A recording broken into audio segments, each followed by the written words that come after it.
अस्सलाम वालेकुम dear brother sisters and family member, it's me Abdul Wahab with new episode. दोस्तों, जो आज का टॉपिक है वो एक रिएक्शन वीडियो है, एक बड़ी ज़बरदस्त किस्म का टॉपिक है। उस पे रिएक्शन है अमिताभ बच्चन का प्रोग्राम है कौन बनेगा करोड़पति। उसमें एक क्वेश्चन करते हैं मुसलमान लड़के से, और एक अमिताभ बच्चन हिंदू हैं और एक मुसलमान लड़के से सवाल करते हैं। अब एक हिंदू को इस्लाम के बारे में कितनी इन्फॉर्मेशन है और एक मुसलमान को इस्लाम के बारे में कितनी इन्फॉर्मेशन है। ये एक रिएक्शन वीडियो है, आप इसको देखिएगा, उसके बाद इसमें बात करेंगे। Let's watch. इस्लामिक मान्यता के अनुसार इनमें से कौन पैगंबर नहीं थे? According to Islam, who among the following was not a prophet? A. Adam, B. Muhammad, C. Musa, D. Jibreel. Sir, flip the question. Flip the question. Flip the question. शांत हो जाए घड़ीमान जी, इस प्रश्न को बदलना चाहेंगे आप? जी सर। ऑलराइट, कबीर जी, असीम इस प्रश्न को बदलना चाहेंगे, लेकिन जाने से पहले असीम हमें बताना पड़ेगा कि इस प्रश्न का उत्तर क्या है। किसी एक को गैस कीजिए। सर मूसा। मूसा? मूसा करेंगे? कबीर महाशय, सी मूसा पे ताला लगाया जाए। ये गलत होता। सही उत्तर है जिब्रील। पैगंबर मूसा के अलावा आदम पहले पैगंबर थे, मोहम्मद आखिरी पैगंबर, जिब्रील वो फरिश्ते थे जिन्होंने कुरान का खुलासा पैगंबर मोहम्मद के सामने किया था। भेजी।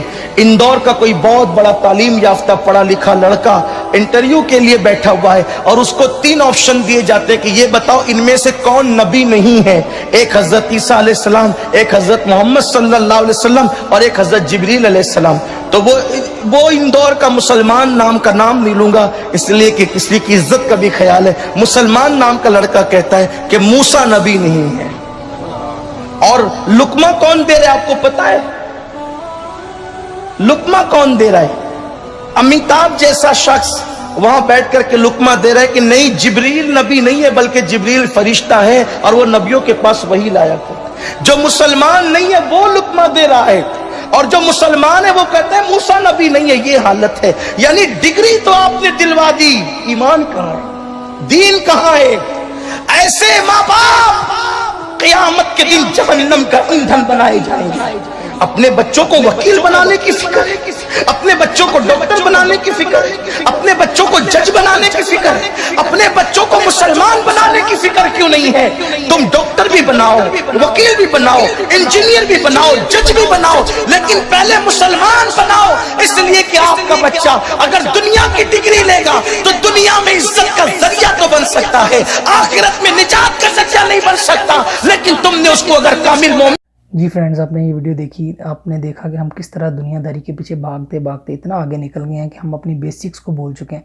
वो बंदा ये कह रहा है कि जो मूसा हैं वो नबी नहीं है, मतलब उसमें उस बंदे की तस्दीक करना मतलब नहीं है। वो एक मुसलमान होते हुए उसको इतना बेसिक नॉलेज नहीं है, मतलब ये उसके लिए नहीं है, ये एक सिंबॉलिक है, ये मेरे लिए है, मतलब खुद के लिए है कि मुझे कितना नॉलेज है अपने दीन का, अपने मज़हब का, और मुझे किस तरह से सीखना चाहिए। अब मिसाल के तौर पे पाकिस्तान में पिछले साल एक बड़ी बहस चली इस पे, फेमिनिज़म पे। एक अगर वो कि कोई मौलवी खड़ा होकर कहता कि औरतों के बारे में कि औरतों को चादर चार दीवारी का एहतियात करना चाहिए, इस्लाम के दिए हुए जो राइट्स हैं, इस्लाम में तो औरतों को इतने हकूक़ दिए हैं। इस्लाम से पहले तो औरत जब लड़की पैदा होती थी उसको ज़मीन में दफना देते थे, इस्लाम ने ही तो हक दिया औरत को। तो एक छोटा सा तबका फेमिनिज़म के बारे में उठ खड़ा हुआ। अगर फेमिनिज़म के बारे में कोई मौलवी बात करता तो लोगों को लगता कि शायद ये एक्सट्रीमिज़म पे जा रहे हैं, ये मस्जिद से या मदरसे थे या कोई आलिम दीन इस तरह बात करता तो उसका शायद उस तरह से इम्पेक्ट ना पड़ता। लेकिन जब खलीलुर रहमान कमर ने ये बात की, जो मीडिया से तल्लुक़ रखता था, पैंट शर्ट पहनने वाला और एक लिबरल किस्म का बंदा, उसने ये बात जब की कि ये जो औरतें हैं मेरे नॉर्म्स को, कल्चर को ख़राब करना चाह रही हैं, एक छोटा सा ग्रुप इसको तबाह करना चाह रहा है मेरे कल्चर को, तो उसकी बात जो है वो बहुत हिट हुई लोगों के दिलों में, और लोगों को लगा कि ये वाकई हकीकत के करीब तर बात कर रहा है।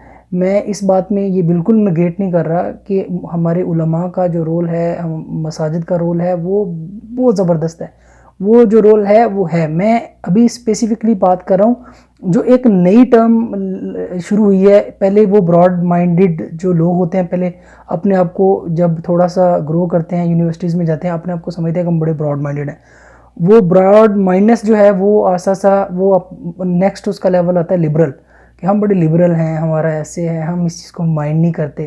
ٹھیک ہے، آپ بالکل مائنڈ نہیں کریں. لبرل کے بعد وہ نیکسٹ لیول پہ چلے جاتے ہیں جس میں آہستہ آہستہ ان کو مذہب بیزاریت شروع ہو جاتی ہے. وہ مذہب کو بھی سم ٹائم کچھ باتوں میں ایسے کرتے ہیں کہ نہیں ایسا تو نہیں ہوتا. تو ہمیں مطلب جو لوم ہے اس کو فیکٹری ہونا چاہیے، چیزوں میں ترقی ضرور ہونی چاہیے، ماڈرنزم کی طرف جانا چاہیے، لیکن ایسا کبھی نہیں ہونی چاہیے کہ اخلاقیات میں ترقی ہو. مطلب اخلاقیات پست کبھی نہیں ہونی چاہیے. اب جس طرح فرانس کے جو پریزیڈنٹ ہیں، ہیڈ آف اسٹیٹ ہیں، انہوں نے کہا کہ اسلام کو ری اسٹرکچر کرنے کی ضرورت ہے، تو اس پہ ہمارے جو مسلم لیڈرز ہیں کچھ، انہوں نے بڑے زبردست قسم کے جواب دیے کہ کیوں ری اسٹرکچر کرنے کی ضرورت ہے. اسلام ایک مکمل ضابطہ حیات ہے. ہم کیوں ان لوگوں کو ایک موقع دے رہے ہیں؟ کیونکہ ہمارے اندر سے وہ اسلام کی بات نکل ہی نہیں رہی، ہم نے سیکھا ہی نہیں ہے اس طرح سے. اب اگر دیکھیں، اگر نہ ایک پینٹ شرٹ پہنا ہوا یونیورسٹی کا بچہ اگر اسلام کی بات کرے گا تو ہو سکتا ہے وہ لوگوں کو زیادہ ہٹ کرے، ان کے قریب تر ہو. اب یورپ کے لوگوں کو اگر اسلام کے بارے میں کوئی بندہ بتائے گا نا کہ اسلام ایسا نہیں ایسا ہے، یا ایسا بندہ جو دین سے تھوڑا سا بیزار ہو گیا یا مطلب لادینیت کی طرف جا رہا ہے یا مذہب بزاریت اس میں آ رہی ہے، اگر اس کو کوئی مسجد مدرسے کا بندہ سمجھائے گا ہو سکتا ہے اس کو وہ بات اس طرح سے ہٹ نہ کرے. لیکن اگر اس کو اسی طرح کا بندہ، اسی ماحول میں رہنے والا، پینٹ شرٹ پہننے والا بندہ اگر یہ بات بتائے گا تو ہو سکتا ہے اس کو بہت کلیئرلی ہٹ کرے. تو تھنگ از دس کہ ہمیں مطلب ترقی کرنا کوئی بری بات نہیں ہے، ہمیں آگے بڑھنا چاہیے ہر طرح کے علوم میں، سائنس میں، میڈیسن میں، ہر چیز میں ہمیں ترقی کرنی چاہیے. لیکن ہمیں اپنے دین کو بالکل بھی پس پشت نہیں رکھنا چاہیے، ہمیں اپنے دین کو ساتھ ساتھ لے کے چلنا چاہیے تاکہ ہماری مطلب یہ بیسکس جو ہیں وہ کبھی ختم نہ ہوں. کفار کو یا دوسری دنیا کو کیوں موقع ملتا ہے؟ ایکچولی میں کبھی اس طرح مذہب پہ بات نہیں کرتا اس طرح سے کہ، لیکن مجھے یہ ویڈیو دیکھ کے اس طرح سے تکلیف ہوئی کہ ہم لوگ اب اتنا پیچھے چلے گئے ہیں اس بات پہ کہ ہم لوگ ایک نئی ٹرمز شروع ہو گئی ہیں، ہم چیزوں کو مائنڈ نہیں کرتے. بیسیکلی ہم اتنے اپنے آپ کو براڈ مائنڈڈ کر لیا ہے، اتنے اپنے آپ کو لبرل ہم نے بنا لیا کہ ہم مائنڈ ہی نہیں کرتے. اب ہمیں یہ چیزیں میٹر ہی نہیں کرتی، ہم کہتے ہیں leave it, this is not my topic. لوگ اب ہمیں ان چیزوں کو مائنڈ کرنا چاہیے، مطلب اس طرح نہیں مائنڈ کرنا چاہیے کہ ہم اس پہ اس طرح سے ریئیکشن دیں، ایکسٹریمزم کی طرف چلے جائیں. ہمیں اس طرح ضرور مائنڈ کرنا چاہیے کہ اپنے بچوں میں اس چیز کو انجیکٹ ضرور کرنا چاہیے. لائک میں اپنے بچوں کو اسلامی تعلیمات ضرور دوں، ٹھیک ہے، میں اپنے اندر چیزیں بہتر کرنے کی کوشش کروں، اپنی نماز روزہ اس کو جس طرح ہمیں ہمارے بڑوں نے سکھایا ہم اس کو اپنی زندگی میں لے کے ضرور آئیں. اور اس چیز کو ضروری نہیں ہے اب یہ آج 4 دن کی زندگی ہے، ٹھیک ہے، ہم روپے پیسے کی ہوس میں اتنا آگے بھاگے جا رہے ہیں. یہ ویڈیو اس بندے اندور کے اس بندے عظیم کے لیے نہیں ہے، یہ ویڈیو یہاں پہ بیٹھے ہوئے عبدالوہاب کے لیے ہے، اور میرے جو قریبی دوست جو سن رہے ہیں آپ مجھے، ان لوگوں کے لیے ہے. یہ ایک تکلیف دہ بات ہے، ہمیں اپنے اندر اسلام کو ضرور لے کے آنا چاہیے. ہمیں براڈ مائنڈ ہونا بری بات نہیں ہے، لیکن ہم آہستہ آہستہ نا اس کو اتنی لمٹس کو کراس کر جاتے ہیں، براڈ مائنڈڈ ہوتے ہیں، پھر لبرل ہو جاتے ہیں، پھر وہاں سے آگے مطلب اتنا آگے چلے جاتے ہیں کہ ہم کسی چیز کو مائنڈ ہی نہیں کرتے. ٹھیک ہے، میں یہ نہیں کہتا کہ ہمیں انتہا پسند ہونا چاہیے، ہمیں اسلامی تو ضرور ہونا چاہیے، لائک ہمارا دل و جاں مسلمان نہیں تو کچھ بھی نہیں. This is all about today. Thank you so much for watching. Have a nice day. اللہ حافظ. بائے.